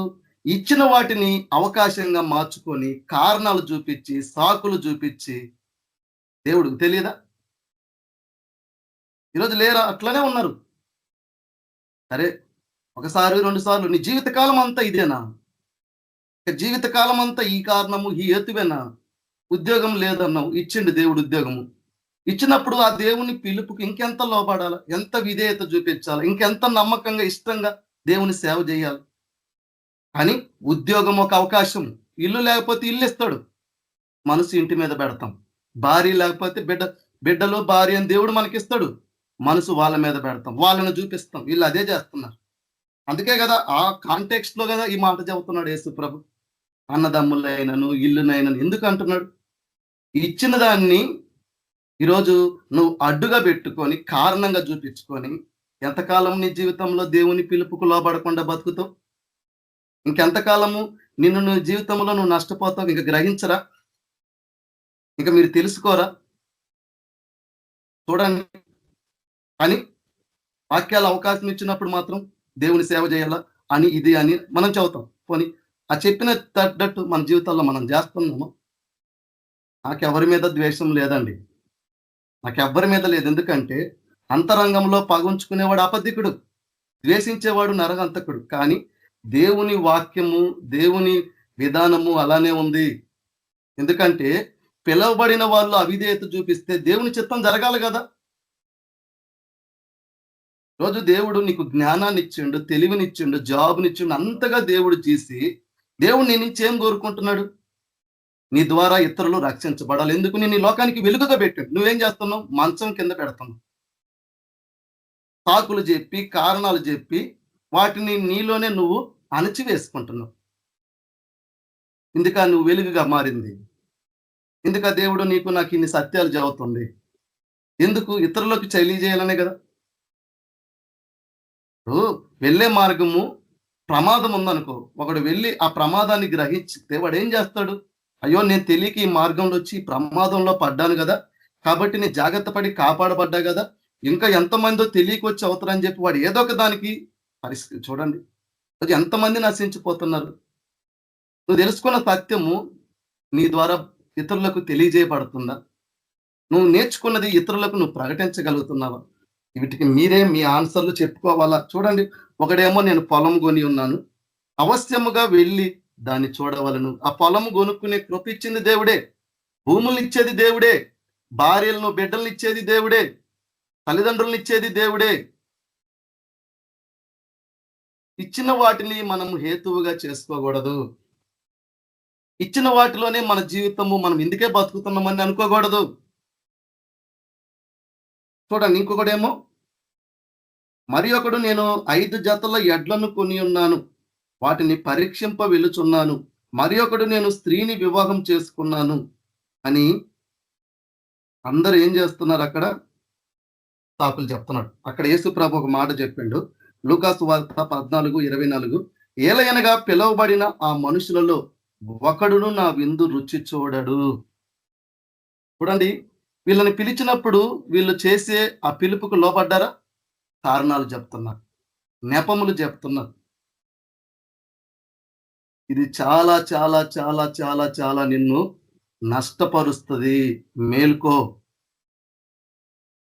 నీ జీవితంలో ఈ కారణాలు చెప్పే స్థితిలో ఇంకా నువ్వు జీవిస్తుంటే ఇకనైనా మార్చుకో, మారు మనసు పొందు. ఈ చెప్పడం మానుకుంటే ఇకనైనా ఆ పిలుపుకు నువ్వు లోబడి జీవిస్తావు. భార్య బిడ్డలు ఎవరికేం కాదు, ఆయన మామూలుగా ఆయన కళ్ళు లోకమంతా సంచారం చేస్తాయి. నీ బిడ్డల మీద ఆయన కన్ను దృష్టి లేదా? నీ భార్య మీద కన్ను దృష్టి లేదా? చూడండి, నా విషయంలో నా మీద కూడా ఎన్నోసార్లు వస్తుంది పిల్లలు అది ఇదని. ఇప్పుడు దుష్టుడు వేసిన బీజానికి నేను లోబడి ఆగిపోవాలా, లేదా దేవుడు పంపించిన కాడికి లోబడి పోవాలా? ఏది ఉత్తమము?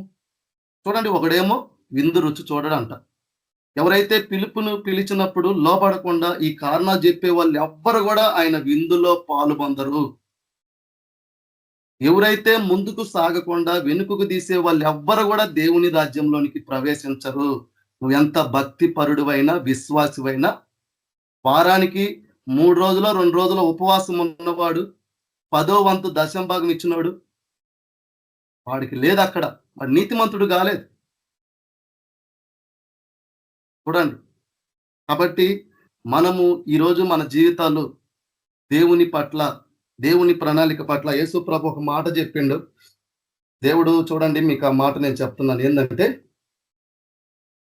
చూడండి, ఈరోజు యేసు ప్రభు చెప్తున్నాడు. ఇది మత్తయి సువార్త 9వ అధ్యాయము 35వ వచనము. యేసు వారి సమాజ మందిరములలో బోధించుచు, రాజ్య సువార్తను ప్రకటించుచు, ప్రతి విధమైన రోగమును, ప్రతి విధమైన వ్యాధిని స్వస్థపరచుచు, సమస్త పట్టణముల యందును గ్రామముల యందును సంచారము చేసెను. అపోస్తులు వీళ్ళందరూ సంచారమే చేశారు. దేవుని సృష్టి మిగుల తేరి చూడడం అంటే, యేసు ప్రభువు ఆనాడు ఆ దయ్యం పట్టిన సేనా పట్టిన దయ్యం వాడి దగ్గరికి పోకపోతే ఆ రోజు వాడికి విడుదల ఉండేదా? అలాంటి వాళ్ళు ఎంతమంది ఉన్నారు. నువ్వు పోతే నీ ప్రార్థన వలన, నువ్వు చెప్పే వాక్యం వలన, నీలో ఉన్న ఆ దేవుని కృప, ఆ స్వస్థపరిచే వరము, ఇప్పుడు వాడి జీవితంలో ఆ రోజు వాడికి విడుదల వస్తుంది. యేసు ప్రభువు ఆ సమరయ స్త్రీ దగ్గరికి పోతే ఆ పట్టణం అంతా, ఆ సమరయులంతా రక్షణ పొందే వాళ్ళ ఒకడే కదా, అక్కడ ఒకడే కదా. యేసు ప్రభువు అనేక ప్రాంతాలు తిరగకపోతే ఆ త్రోవ పక్కన ఉన్న గుడ్డివాడికి స్వస్థత వచ్చేదా? దేవుని కుమారుల కొరకు ఈ సృష్టి తేరి చూడడం అంటే అదే. సారి చంద్రశేఖరరావు అని చెప్పిన వాక్యంలో కూడా ఆయన కూడా చెప్పిండు కదా, ఆయన వ్యక్తిగత పరిచర్యలో జరిగిన సాక్ష్యం. ఒక ఆమె మెడ వంగిపోతే ఆ టైంలో ప్రార్థన చేస్తే, చూడు, వ్యక్తి తన పిలుపును నిశ్చయం చేసుకొని జాగ్రత్త పడి వెళ్ళకపోతే ఆమె జీవితకాలం అట్టనే ఉంటుంది. యేసుప్రభు ఎందుకు ప్రతి పట్టణము, ప్రతి గ్రామము ఎందుకు సంచారం చేసిండు? వీళ్ళున్నారు సైతాను బంధకాల్లో బందీలుగా ఉన్నవాళ్ళు, పాపములో ఉన్నవాళ్ళు, చీకటిలో ఉన్నవారు. నీ వెలుగు వెళితే కదా నీ వెలుగును చూసి వెలుగు దగ్గరకు వచ్చి వెలుగులాగా మారేది. నువ్వు దీపం కింద పెట్టుకోను, లేదా నీ ఇంట్లో నువ్వు కూర్చుంటేను, లేదా నీ భార్య, నీ బిడ్డలు, నీ కుటుంబము ఇదే స్వార్థంతో జీవిస్తే దేవుడు చూస్తాడా? నేను స్వార్థం అని ఎందుకు అంటున్నానంటే, యేసు ప్రభు చెప్పిండు, నేను వెళ్ళి నా ఇంటి వారి దగ్గర సెలవిస్తానంటే ఆయన ఎందుకు చెప్పాలా? నాగటి మీద చెయ్యేసి వెనుక తట్టు తీసినవాడు అంటే దేవుడికి అర్థం చేసుకునే తత్వం లేదని కాదు దాని అర్థము. నిన్ను సృష్టించిన వాడు, నీకు రక్షణ ఇచ్చినవాడు, నీకు జీవితాన్ని ఇచ్చినవాడు, నీకు అన్ని సమకూరుస్తున్నవాడు, అన్ని ఇస్తున్న దేవుడు చెప్పినప్పుడు నువ్వు సాకులేట చెబుతావు? ఆయన ఆలోచన లేకుండానే పనిచేస్తాడా? నీకు ఇంటి దగ్గర ఉన్నారు, వారి మీద నీకు డిపెండెన్సీ ఉందని చెప్పకుండానే పంపుతాడా? మనం మంచి తెలివి కళ్ళ వాళ్ళం అనుకుంటాం. ప్రతి ఒక్కడి ఫీలింగ్ అదే, నేను మంచి తెలివి కలవాడిని, నేను మంచి జ్ఞానం గలవాడిని, నాకు అన్నీ తెలుసు, నేనంత ఆలోచన ఎవడు చేయడం అనుకుంటున్నాం. మన తలంపులు పనికిరానివి. ఎందుకు? నీ తలంపుల వంటివి కాదు నా తలంపులు అంటాడు యేసుప్రభు. మీ త్రోవల వంటివి కాదు నేను చూపించే త్రోవ, నేను నడిపించే మార్గం. చూడండి, ఇక్కడ యేసుప్రభు గురించి అంటే ఎందుకు వెళ్ళిండు ఆ ప్రాంతాలకి? మనం చూస్తున్నాం కదా, అబ్రహాము కుమార్తె 18 ఏళ్ల నుండి ఒక తల్లి బాధపడుతుంది, అపవిత్రాత్మ పట్టి, దయ్యం పట్టి నడుము వంగిపోయింది. ఆనాడు యేసు ప్రభు అక్కడికి వెళ్ళబట్టి, ఆ సమాజ మందిరంలో ఉండబట్టి, ఆమెను చూడబట్టే కదా 18 ఏళ్ల నుండి పొందిన ఆమెకి విడుదల వచ్చింది. చూడండి, ఇదే దేవుడు కోరుకుంటుంది. ఎందుకు తలాంతులు ఇవ్వాలా? ఇలాంటి వాళ్ళకి మనం విడుదల ఇవ్వడానికి. నాకు తలాంతులు ఉన్నాయి, నాకు పరిశుద్ధాత్మ ఉంది, నాకు వరాలు ఉన్నవి, అవి ఉన్నవని చెప్పుకోవడానికి కాదు. అవి కూడా సంఘానికి క్షేమము అన్నాడు దేవుడు. మనకు కాదు క్షేమం, ఇతరులకు నీ వరాల వల్ల వాళ్ళకు క్షేమం కలగాల, వాళ్ళకు మేలు కలగాల, వాళ్ళ బంధకాల నుంచి విడుదల రావాలా, చీకటిలో నుండి రావాలా, స్వస్థత వాళ్ళు పొందుకోవాలా. మనకేదో దేవుడిచ్చిండని నేనేదో గొప్ప, నా వంటి వాడు లేడు, నాకు సాటి అయిన వాడు లేడు అని మనం ఈ లోకంలో ఒకరినొకరు ఇల్లులు కట్టుకునే విషయంలోనో కార్లు చూపించుకునే విషయంలో వాళ్ళు చూపించుకునే దానికి దేవుడు మనకి ఇవ్వలేదు. నీకు స్వస్థత వరం ఇచ్చిందంటే ఆ వరం ద్వారా ఎంతో మంది బాగుపడాలా, రోగులు బాగుపడాలా. నీకు అద్భుతాలు చేసే వరం ఎందుకు ఇచ్చిండో, అద్భుతాల ద్వారా ఎంతో మంది దేవుని యొక్క గొప్పతనాన్ని, దేవుని యొక్క మహత్యాన్ని తెలుసుకొని దేవునిలోకి రావడానికి. చూడండి ఇక్కడ ఏమంటున్నాడంటే, గ్రామముల యందును సంచారం చేసెను, ఆయన సమూహములను చూచి వారు కాపరి లేని గొర్రెల వలె విసికి చెదిరి ఉన్నందున వారి మీద కనికరపడి. ఈరోజు కాపరులు ఉన్నారు, కానీ మంచి కాపరులు, ప్రాణం పెట్టే కాపరులు అయితే లేరు. జీతగాళ్ళలాగా పనిచేస్తున్నారు, జీతగాళ్ళలాగానే పనిచేస్తున్నారు, ఒక టైం పెట్టుకుంటారు. చూడండి దేవుడు ఎందుకు ఈ మాట చెప్తున్నాడంటే, నువ్వు మంచి కాపరిగా ఉంటే, మంచి కాపరి ఏం చేస్తాడు? తన గొర్రెలకు ప్రాణం పెట్టాడు. ఈరోజు ఎంతో మంది కాపరు లేని గొర్రెలు చెదిరిపోయి ఉన్నవి, త్రోవ తప్పున్నవి, నడవలేని మార్గంలో ఉన్న గొర్రెల కొరకు దేవుడు ఏం చెబుతున్నాడు ఇక్కడ? కోత విస్తారమే గాని పనివారు కొద్దిగా ఉన్నారు గనుక తన కోతకు పనివారిని పంపుమని కోత యజమానుని వేడుకుంటున్నాడు. ఈరోజు దేవుడు మిమ్మల్ని, నన్ను, మనల్ని వేడుకుంటున్నాడు. పరిశుద్ధాత్ముడు ఎందుకు వేడుకోవాలా? ఈరోజు నువ్వనే వ్యక్తివి లోబడితే, దేవుని ఆత్మకు చోటిస్తే నడిపించేవాడు ఆయనే. ఈరోజు అలా లోబడుతున్నాము, లోబడకపోతే దాన్ని ఏమంటారు? అవిధేయతే కదా. అవిధేయత చూపిస్తే నిన్ను ఎట్లా దేవుడు వాడుకుంటాడు? అవిధేయత చూపిస్తే నన్ను ఎట్లా వాడుకుంటాడు? నువ్వు కొంచెంలో నమ్మకంగా ఉండకపోతుంటాడు, నీకు ఇచ్చిన దాంట్లో ఎక్కడ కూడా నీలో ఆ భారం ఉండకపోతున్నాయి. నీ భార్య మీద ఉన్న ప్రేమో, నీ బిడ్డల మీద ఉన్న ప్రేమో, నీ తల్లిదండ్రుల మీద ఉన్న ప్రేమో, నీ కుటుంబం మీద ఉన్న ప్రేమ, అదిగో కాపరు లేని గొర్రెలు చెదిరిపోయి ఉన్నాయని ఆయన కలిగి ఎందుకు కలిగింది? ఆయనకు ఉంది భారం. ఈరోజు నీకుందా? నువ్వు క్రీస్తు కలిగిన మనసు నీకు ఎక్కడుంది? నీలో ఎక్కడ క్రీస్తు ప్రేమ ఉంది? నువ్వు నశించిపోతుంటే ఆయనకి భారం ఉంది, మన పట్ల ప్రేమ ఉంది కాబట్టే కదా ఈ లోకానికి వచ్చి మనల్ని రక్షించుకున్నాడు. ఈరోజు ఆ క్రీస్తు కలిగిన మనసు మనకుంటే, ఆ క్రీస్తు కలిగిన ప్రేమ మనకుంటే, ఆ క్రీస్తుని పోలి నడుచుకుంటే, ఈ యేసు ప్రభు కలిగిన ఆ మనస్తత్వం మనకెందుకు ఉండదు? ఒకడు నశించిపోతున్నాడు అనుకుంటే నువ్వు ఇంట్లో హ్యాపీగా ఉంటావా? చూడండి, మనకిచ్చిన కొంచెం సమయమైనా, కొన్ని గడియలైనా, ఆ కొద్ది సమయమైనా మన లైఫ్ను త్యాగం చేసుకోవాలి. ఇప్పుడు 5 రోజులు పని చేసుకుంటున్నాం, 2 రోజులు పరిచర్య చేస్తున్నాం, లేదా 6 రోజులు పని చేసుకుంటున్నాం, ఆ ఒక్క రోజన్నా మనం దేవునికి చెప్పాలి. ఆ ఒక్క రోజు కూడా మనం చేయకపోతే మనం జీవించిన దానికి ఇది కఠినమైన కానీ అర్థం లేని బ్రతుకులు, అర్థం లేని జీవితాలు.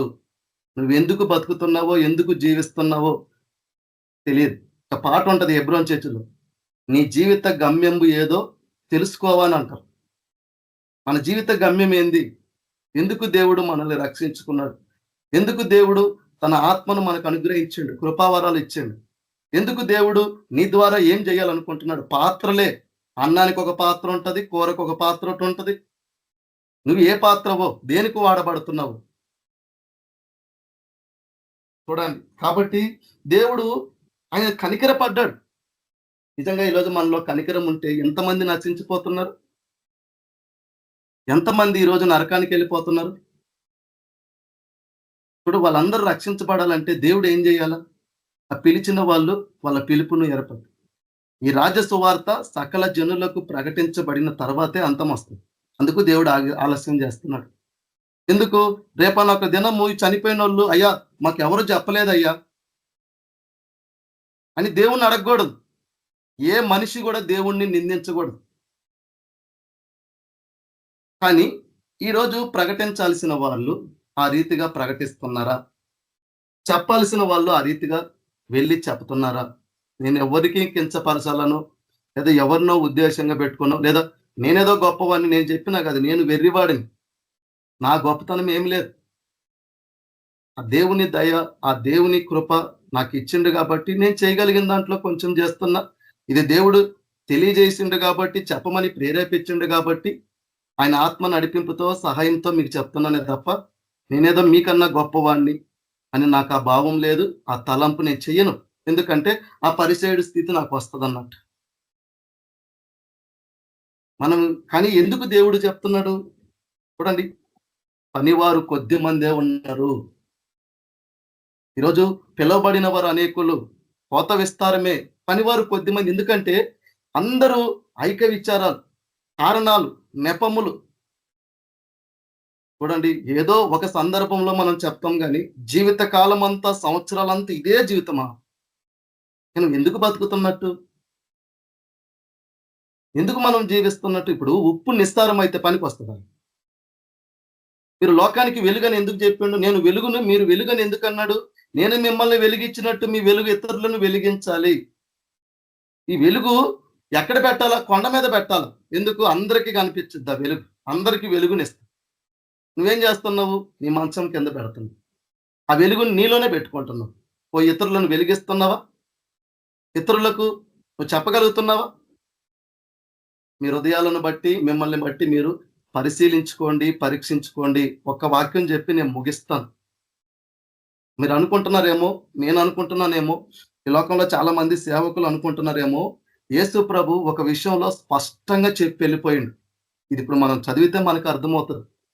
ఏమని చెప్పిండంటే, మత్తయి సువార్త 12వ అధ్యాయము 46వ వచనము, ఆయన జన సమూహములతో ఇంకా మాట్లాడుచుండగా ఇదిగో ఆయన తల్లియు సహోదరులను ఆయనతో మాట్లాడగోరుచు వెలుపల నిలిచి ఉండేది. అంటే యేసు ప్రభు దగ్గరికి ఎవరు వచ్చారు? సొంత తల్లి, సహోదరులు వచ్చారు. వచ్చి ఆయనతో మాట్లాడడానికి వాళ్ళు ఆలోచన చేసి అక్కడ ఉంటే, ఎవడో ఒక వ్యక్తి చెప్తున్నాడు అక్కడ యేసు ప్రభుకి. అప్పుడక్కడు ఇదిగో నీ తల్లియు నీ సహోదరులు నీతో మాట్లాడవలనని వెలుపల నిలిచి ఉన్నారని ఆయనతో చెప్పాను. చూడండి, అందుకు యేసు ప్రభు ఏమంటున్నాడు? అందుకు ఆయన తనతో ఈ సంగతి చెప్పిన వారిని చూచి, నా తల్లి ఎవరు, నా సహోదరులు ఎవరు అని చెప్పి తన శిష్యుల వైపు చెయ్యి చాపి, ఇదిగో నా తల్లియు నా సహోదరులనెను, పరలోకమందున్న నా తండ్రి చిత్తము చొప్పున చేయువాడే. ఇది నేను చెప్పదలుచుకున్న ఈరోజు వాక్యం. దేవుని చిత్తము చొప్పున జరిగించే వాళ్ళే ఆయన శిష్యులు, ఆయనకి సంబంధించిన వాళ్ళు. పిలుపులు ఏర్పాటు చేసుకోకుండా, దేవుని పిలుపుకు లోబడకుండా, నెపములు చెబుతూ, కారణాలు చెబుతూ, ఐక్య విచారాలు చెప్పుకుంటూ, పిలుపును కూడా పోగొట్టుకున్న వాళ్ళు, ఆయన చిత్తాన్ని నెరవేర్చని వారు. అందుకు వాళ్ళకి యోగ్యత లేదు. తల్లి కాకుండా పోయిందామా? సొంత తల్లే కదా, యేసు ప్రభువుని జన్మించిన తల్లే కదా. కానీ ఆమె కాదు నా తల్లి అంటున్నాడు. ఎవరు నా తల్లి, ఎవరు నా సహోదరి, ఎవరు నా సహోదరుడు? ఇదిగో నేను పిలిచిన పిలుపుకు వెంటనే లోబడి వెంబడిస్తున్న ఈ శిష్యులే. ఇప్పుడు అర్థమైందా వాక్యము? ఎవరు దేవుని ప్రణాళికలో ఉన్నతంగా ఉంటారో? లోబడి వెంబడించి ప్రకటించే వాళ్ళే. పుట్టిగా వచ్చి కూర్చొని విని చెప్పేవాళ్ళు కాదు. ఇది కఠినమైన, కష్టమైన, నేనేమి బైబిల్లో లేని బోధలు చెప్పట్లేదు. ఈరోజు ఈ మాట మీకు వినడానికి కష్టమైన నా మాటను తృణీకరించిన, నన్ను అపార్థం చేసుకున్న, రేపు ఈ వాక్యము నెరవేరక మానదు. ఇంతకనే చూశారు కదా, భూమి ఆకాశములు గతించినా గాని నా మాట పళ్ళు కూడా గతించుతాను. ఇవి జరిగే మాటలు. ఒకనొక జరిగేది ఇదే. ఈరోజు నేనెవడో చెబితే నీకు ఇబ్బందిగా ఉండొచ్చు, లేదా నీకంటే చిన్నవాడిని కావచ్చు, కాబట్టి నీకు తీసుకోవడం కొంత ఇబ్బందికరంగా మీకు మారొచ్చు. లేదా నువ్వు మా కళ్ళ ముందు పుట్టి పెరిగిన వాడివి, నువ్వేంది మాకు చెప్పేది అనే భావం మీలో ఉన్న నాకు తప్పులేదు. యేసుప్రభు చెప్పినప్పుడు అందరూ ఈయన యేసేపు కుమారుడు, మరియమ్మ కుమారుడు, వడ్లవాణి కుమారుడు అని చూసారే గాని చెప్పే మాటల్లో ఉన్న విధానాన్ని, సత్యాన్ని గ్రహించలేకపోయారు. కాబట్టి పాపములో ఉండి చనిపోయారు. అంటే పిలుపును ఏర్పాటు నిత్యం చేసుకోకపోవడము పాపము. కాబట్టి మనం సర్వలోకానికి వెళ్ళి సర్వ సృష్టికి దేవుడు మనల్ని సువార్త ప్రకటించమన్నాడు. ఈరోజు నువ్వు దేవుని చిత్తాన్ని చేస్తున్నావో లేదో ఇప్పుడు నీకు అర్థమై ఉంటది. ఆయన శిష్యులు చేస్తున్నారు అన్నిటినీ. పేతురు అన్నాడు కదా, అయ్యా ఇదిగో సమస్తాన్ని విడిచిపెట్టి నిన్ను వెంబడిస్తే మాకేం దొరుకుతుంది అన్నారు. చూడండి, వాళ్ళు విడిచిపెట్టారు, వాళ్ళ ప్రాణాలు కూడా త్యాగం చేసుకున్నారు. అపోస్తులందరూ వాళ్ళ ఆస్తులు అమ్మారు. వాళ్ళు ఎవరు సంపాదించుకోవాలా, వాళ్ళు సంపాదించుకుంది ఒకటే, నశించిపోతున్న ఆత్మల్నే. అందుకు మా అతిశయం ఏంది, మా ఆనందం ఏంది, రేపటి దినం దేవుని ఎదుట మీరే కదా అన్నాడు పౌలు. తన జీవితకాలం అంతా సంపాదించుకుంది అదే అని. ఈ లోకంలో దేవుడు సంపాదించుకోవాలని దేవుడు నేను చెప్పటం లేదు, కానీ నీకు అవకాశం ఉన్న చోట, నువ్వు వెళ్ళగలిగిన చోట అక్కడన్నా వెళ్ళి నీ వెలుగు ఇతరులను వెలిగించు. నీకు తెలిసిన దేవుని సత్యాన్ని ఇతరులకు ప్రకటించు. ఎందుకు దేవుడు ఇక్కడ చెప్తున్నాడు అంటే, ఈ ఒక్క మాట చెప్పి నేను ముగిస్తాను. చూడండి, ఇక్కడ ఎక్కడ ఉంటది, ఇదిగోండి, కొరంథీయులకు రాసిన 2వ పత్రిక 2వ అధ్యాయము 15వ వచనము. రక్షింపబడు వారి పట్లను నశించు వారి పట్లను మేము దేవునికి క్రీస్తు సువాసనయ్యై ఉన్నాము. నశించు వారికి మరణార్థమైన మరణపు వాసనగాను, రక్షింపబడు వారికి జీవార్థమైన జీవపు వాసనగాను. అంటే నీలో జీవం ఉంది, ఇతరులను జీవింపజేయి.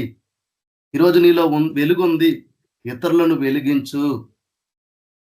ఈరోజు నీలో దేవుని వరం ఉంది, ఇతరులను స్వస్థపరచు. ఈరోజు నీలో పరిశుద్ధాత్ముడు ఉన్నాడు, పోయి బంధకాల్లో ఉన్న బంధకాలు విడిపించు. అదే వాళ్ళు అంటున్నారు. అంటే నువ్వు జీవపు వాసనగా ఉన్నావా, క్రీస్తు సువాసనగా ఉన్నావా?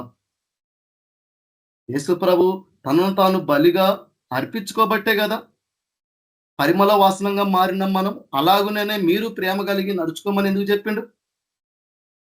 ఇది వాక్యం కూడా అదే కదా చెప్పబడుతుంది. చూడండి ఎక్కడంటే ఈ మాట దొరికింది, 2 తిమోతి 4:2.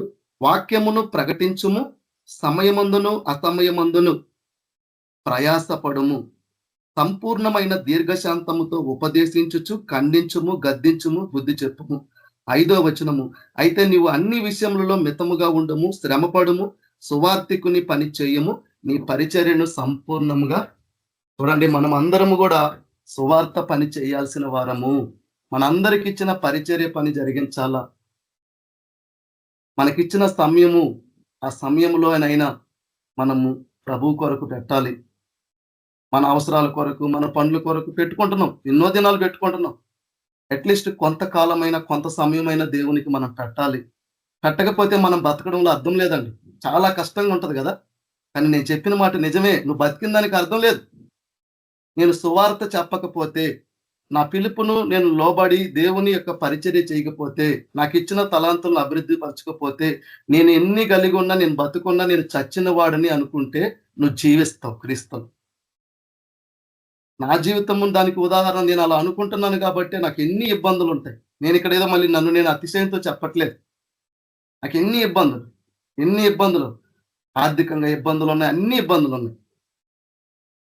12 నెలల గత సంవత్సరం నుంచి ఉద్యోగం ప్రయత్నిస్తే ఉద్యోగం కూడా రావట్లేదు. ఎంత డిప్రెషన్, ఎంత చిరాకు, ఇరిటేషన్. అలా శని ఆదివారాలు వస్తే చాలు, ఇక దుష్టుడు వస్తాడు నా దగ్గరికి. ఎందుకు? ఆ 2 రోజులు పరిచర్య. వీటన్నిటిని అధిగమించుకొని పోతున్నాం. ఎందుకు? ఈ వాక్యాలు మాకు భయాన్ని ఇచ్చినాయి కాబట్టి. ఈ వాక్యాలు భయం ఉంది కాబట్టి. భయం ఉంటే ఎవడైనా చేస్తాడు. ఇప్పుడు దొంగతనం చేస్తే జైలు వేసి ఉరి తీస్తారంటే ఎవడైనా దొంగతనం చేస్తాడా? ఆ భయాన్ని సృష్టిస్తే. జీవితం పట్ల ఆశ ఉన్నవాడు, బతకాలనుకున్నవాడు చేయడు. కానీ జీవితం పట్ల విలువ లేనివాడు చేస్తాడు. వాడు నిర్లక్ష్యంగా ఉంటాడు కాబట్టి మనకిచ్చిన సమయము, మనకిచ్చిన కొద్ది గడియలైనా, అది ఒకడా ఇద్దరా? నేను ఒక 100 మందికి చెప్పాను, మీరు 2 చెప్పారని చిన్న చూపులు చూడకూడదు. ఎవడికి ఇచ్చిన పిలుపు వాడు ఏర్పాటును నిశ్చయం చేసుకోవాలా.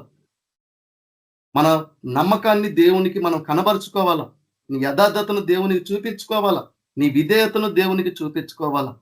లేకపోతే దేవునికి సాక్షులుగా ఉండలేము. ఎందుకంటే ఈ ఐక్య విచారాలే ఈరోజు క్రైస్తవులను అణిచివేస్తున్నాయి, సేవకులను అణిచివేస్తున్నాయి. ధనం చాలా అణిచివేస్తుంది. కుటుంబం ఎందుకు చెప్పిండు దేవుడు కుటుంబాన్ని? ఆస్తులు ఎందుకు చెప్పిండు? ఆస్తులు ఉన్నవాడు నువ్వు వెళ్ళి బేదలకి ఇమ్మంటే ఒక ధనవంతుడు ఇవ్వగలిగిండా? యవనస్తుడు ఇవ్వలేకపోయింది. నిష్ఠూరు పెట్టుకుంటూ దేవుణ్ణి సనుక్కుంటూ వెళ్ళిపోయాడు. చూడు, తన ఇంటికి వెళ్ళి సెలవు తీసుకోమని అంటున్నాడు. కాబట్టి ఈ వింటున్న వాక్యము దేవుడు నీకు నాకు చెప్తున్నాడు. మనం ఇంకా దేవుని పిలుపుకు లోబడకుండా, ఇంకా దేవుని మాట వినకుండా, ఇంకా దేవుని విధానం పట్ల మనం అలసటగా ఉంటే, నిర్లక్ష్యంగా ఉంటే, ఏదో ఒక కారణము హేతువు చెప్పి ఆగిపోతుంటే, ఇది వింటున్న వారికి, చెబుతున్న నాకు ఎవరికి క్షేమము కాదు. ఇది నువ్వు గ్రహించుకోవాలా. ఇది మర్చిపోకూడదనే దేవుడు మనందరితో మాట్లాడుతున్నాడు. పరిశుద్ధుడు అయిన తండ్రి, ప్రేమ కలిగిన దేవ, కృపా కనికరం గల తండ్రి, నీకు వందనాలు, స్తోత్రాలయ్యా. అయ్యా, దేని విషయంలో కూడా నాయన మేము గొప్పవారము కాదు నాయన. నువ్వు అంటున్నావు తండ్రి, మిమ్మల్ని పిలిచిన పిలుపును చూడుడి.